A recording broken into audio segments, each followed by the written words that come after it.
தென்னாடுடைய பெரியவா போற்றி, பெரியவா போற்றி, பெரியவா என் நாட்டவர்க்கும் இறைவா போற்றி, இறைவா போற்றி, இறைவா சர்வஜா சர்வவியாபிமா பெரியவா சரணம், மகா பெரியவா சரணம், சர்வஜா சர்வவியாபிமா பெரியவா சரணம், மாயப்பிறப்பருக்கும் மகா பெரியவா போற்றி, மாயப்பிறப்பருக்கும் மகா பெரியவா போற்றி.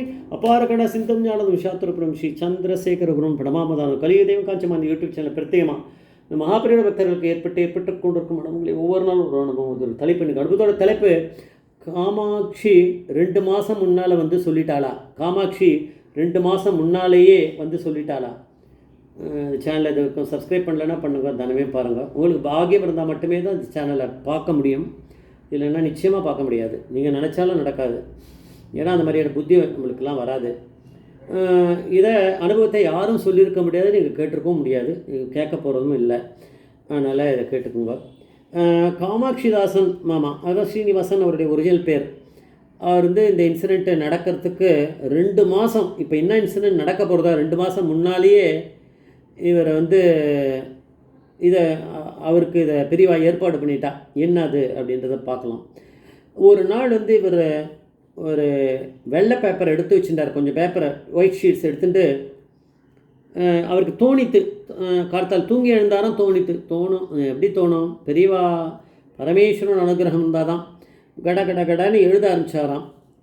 அதில் சில வார்த்தைகள் தான் சொல்கிறா, எல்லாத்தையும் நான் சொல்ல முடியாது. நேராக அங்கே நான் படிச்சிருக்கேன் பெரியவா முன்னாடி அப்படின்றார். என்ன சொல்கிறார் கொஞ்சம் மாத்திரம் நான் அவர் என்ன சொன்னாரோ அதெல்லாம் நான் சொல்லிடுறேன். சர்வத்தித்தக்கரையில் அப்பேற்பட்ட பெரியவா உட்காந்துட்டு இருக்கா, லோகத்தில் இருக்கா. காமாட்சியும் பெரியவா தான் ஒன்றா இருக்கா. ஆதிசங்கரோட அவதாரமாக பெரியவா இருக்கா. காமாட்சியே அவள் தான். என் மனசில் அவள் இருக்கச்சே இந்த லோகத்தில் எனக்கு எதுவுமே தேவையில்லை, நானும் அதே தான் சொல்லிகிட்டு இருக்கேன். அந்த பெரியவாளோட பாதார விந்தங்கள் என்னோடய சிரஸ் மேலே இருக்கச்சே எனக்கு வேறு ஜென்மாவே இல்லைங்கிறது நான் ஊர்ஜிதப்படுத்தின்னுட்டேன். நான் என் குடும்பத்தை அவருடைய காருண்யம் ரட்சிக்கும். இப்படி அப்படியே வர்ணனை போயிட்டே இருக்குது. மகாபெரிவா புஷ்ப சிம்மாசனத்தில் உட்காந்துட்டு ஒரு ஸ்லாண்டிங்காக அவர் இங்கிலீஷில் சொல்லியிருக்கா, தமிழில் தான் எழுதியிருப்பார். பட் பேசும்போது அவர் தான் சொல்கிறார். ஒரு ஸ்டைலாக அப்படி உட்காந்துட்டு இருக்கா. சிரஸ் மேலே மலர் கிரீடம் இருக்குது, கையில் மலர் கொத்து இருக்குது. சிரசுக்கு மேலே ஒரு பெரிய மலர்களால் அலங்கரிக்கப்பட்ட ஒரு குடை இருக்குது. பெரியவா உடம்பு ரொம்ப மெலிஞ்சு இருக்குது.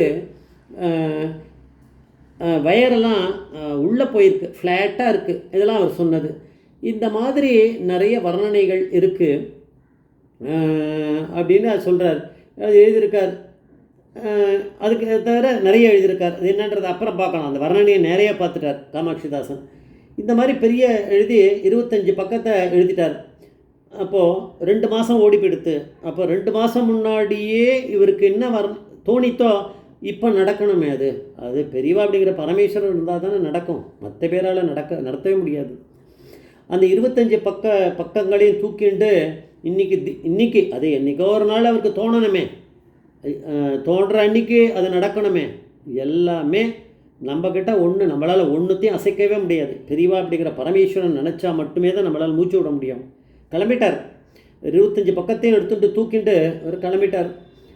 நேராக காஞ்சிமடம் போனால் அங்கே சொன்னால் இல்லை அவள் இப்போது 2 மாதம் முன்னாடி இங்கே தான் இருந்தார், இப்போது சர்வத்தீர்த்த கரையில் இருக்கானா அப்படின்னா கணால் இருக்கிறத ஊர்ஜிதப்படுத்துகிறார் பெரியவா அப்படின்னு. நம்ம இதெல்லாம் அவர் கேட்க அவர் சொல்லாதெல்லாம் நம்மளால் சொல்ல முடிகிறது அப்படின்னா பெரியவா எப்பேற்பட்ட அனுகிரகத்தை நம்மளுக்கு பண்ணுறாருன்னு நம்ம தெரிஞ்சுக்கணும்.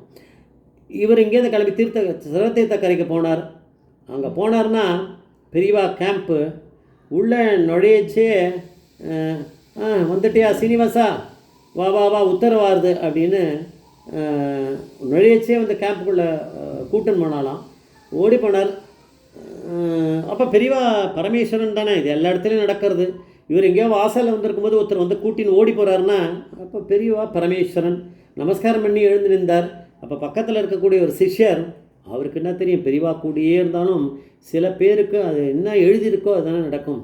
அவளுக்கு பரமேஸ்வரன் தெரியாமையே கூட கூட இருந்திருப்பா சில பேர். அந்த மாதிரி யாரோ இருந்திருக்கார். நம்ம இல்லை, நம்ம அவளை விட மோசமானவா தான், அதில் தெரியும். அவருக்கு அந்த அனுகிரகம் இருக்குது. இருந்தாலும் அந்த சிஷ்யர் சொல்கிறாராம், என்னடா உனக்கு வேலையே இல்லையாடா, கட்டாக ஏதோ எழுதி கொண்டு வந்துடுற, படிக்க ஆரம்பிச்சுருவா இப்போ அப்படின்னு அவர் சொன்னாராம். பெரியவா அந்த பக்கம் பார்த்தா சிஷ்யர்லாம் பார்க்கல, உறக்க வாசிடா எல்லாரும் கேட்கட்டும் அப்படின்னாராம். இப்போது இது வந்து நம்ம இதெல்லாம் பார்க்கும்போது நம்மளுக்கு என்ன தோன்றுறது, நான் நடந்ததெல்லாம் சொல்லிடுறேன். 2 மாதம் முன்னாடியே அவர் ஏதோ எழுதிட்டார், ஒரு டிஸ்கிரிப்ஷன் எழுதுகிறார். பெரியவா எப்படி இருக்கா, எந்த மாதிரியான பொசிஷனோ, அவர் என்ன நடக்கிறது அங்கே, அந்த சிச்சுவேஷன். இப்போ சினிமாவில் ஏதோ எழுதுகிறாள் அந்த மாதிரி இவர் எல்லாத்தையும் எழுதிட்டார். இப்போ இங்கே வரும்போது பெரியவா சாதாரணமாக தான் இருக்கா, ஆனால் அந்த லொக்கேஷன் மட்டும்தான் இவர் சொன்ன லொக்கேஷன் இருக்குது, சர்வதீர்த்தக்கரை. இப்போ இனிமேல் நடக்க போகிறது தான் பெரிய விஷயம், அதை நம்ம பார்க்கணும். இவரெல்லாம் படித்து முடிச்சாச்சு. இப்போ அதெல்லாம் நடக்க போகிறது, எல்லாம் முடிச்சிட்டார், படித்து பெருசாக அது என்னன்றது சொல்லலை, என்ன நடந்ததுன்றதை இப்போ சொல்கிறார். படித்து முடிச்சுட்டார். இப்போ படித்து முடிச்சு நமஸ்காரம், அதாவது ஒவ்வொரு பேஜ் முடியும் போதும் ஒவ்வொரு நமஸ்காரம் பண்ணாராம். 25 பேஜ் படித்து முடிக்கும்போது 25 நமஸ்காரம் பண்ணி முடித்த உடனே அப்படி டப்புன்னு ஒரு வேன் வருது. அந்த வேனில் நிறைய சுமங்கலிகள் வந்து இறங்கினான். இதான் பெரியவா தானே எல்லாத்தையும், அவர் தானே டைரக்டர். அங்கே நம்ம ஏதோ கே பாலச்சந்தர் இவரும் சொல்லின்னு இருக்கோம். பெரியவாளை மாதிரி டைரக்டர் யாராவது உண்டா? அந்த வேன்லேருந்து ஒரு நிறைய சுமங்கலிகள் வந்தாலாம். எல்லாம் அந்த மடிசார் கட்டிண்டு எல்லாம் கடன்னு நிறைய ஐட்டங்கள் வந்து இறங்குறது அங்கே வைக்கிறா. இது பெரியவாளுக்கு தெரியாதுன்னா, பெரியவா பரமேஸ்வரன் ஏற்பாடு பண்ணது, அது பின்னாடி சொல்லுவார். எல்லாம் வைக்கிறா. அங்கே இருக்கவா சிஷ்யர்கள்லாம் செய்தான்னா பெரியவாளை யாரும் தொட முடியாது. இவாள்லாம் பொம்பளைகள்லாம் எல்லாம் கொண்டு வந்து வைக்கிறா. அவள்லாம் அலங்காரம் பண்ணுறா. அவள் எப்படி அலங்காரம் பண்ணுவா, அவள் புத்தி எப்படி போகும் அப்படின்னா, பரமேஸ்வரன் தான் எல்லாத்தையும் நாடகத்தை நடத்துகிறார். மடற்கீடம் வருது, எடுத்து தலையில் வச்சுக்கிற சிரஸில், கையில் ஒரு பொக்கை வச்சுக்கிறார். மேலே வந்து மலர் குடை பண்ணி கொண்டு வந்திருக்கா, அதை மேலே மாற்றா.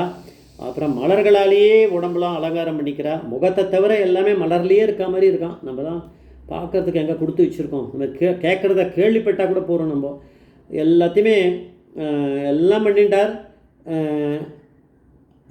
அந்த அவர் வந்து ஸ்டெயிலாக பெரியவா அப்படி உட்காந்துட்டாராம் சாஞ்சி. இது எல்லாமே அப்படியே ஒரு கிளைமேக்ஸ். இதுதான் கிளைமேக்ஸ் வருமே சினிமாவில் மாதிரி எல்லாமே நடந்திருக்கு. அவர் என்ன எழுதினாரோ புக்கில் அதெல்லாம் பெரியவா ஒன்றுமே அதில் கண்டுக்கலை, எல்லாமே நடந்துருத்தாங்க. அப்போது பெரியவா வந்து சிரிச்சுட்டாராம். டேய் காமாட்சி உனக்கு 2 மாதம் முன்னாடியே வந்து சொல்லிட்டாடா, இதுக்கு வேலை என்ன வேணும்? 2 மாதம் முன்னாடியே பெரியவா வந்து காமாட்சி வந்து இவருக்கு ஒரு புத்தியை கொடுத்தா மாதிரியும் இவர் அதை எழுதினா மாதிரியும் அப்படி பெரியவா இண்டிகேட் பண்ணுறா.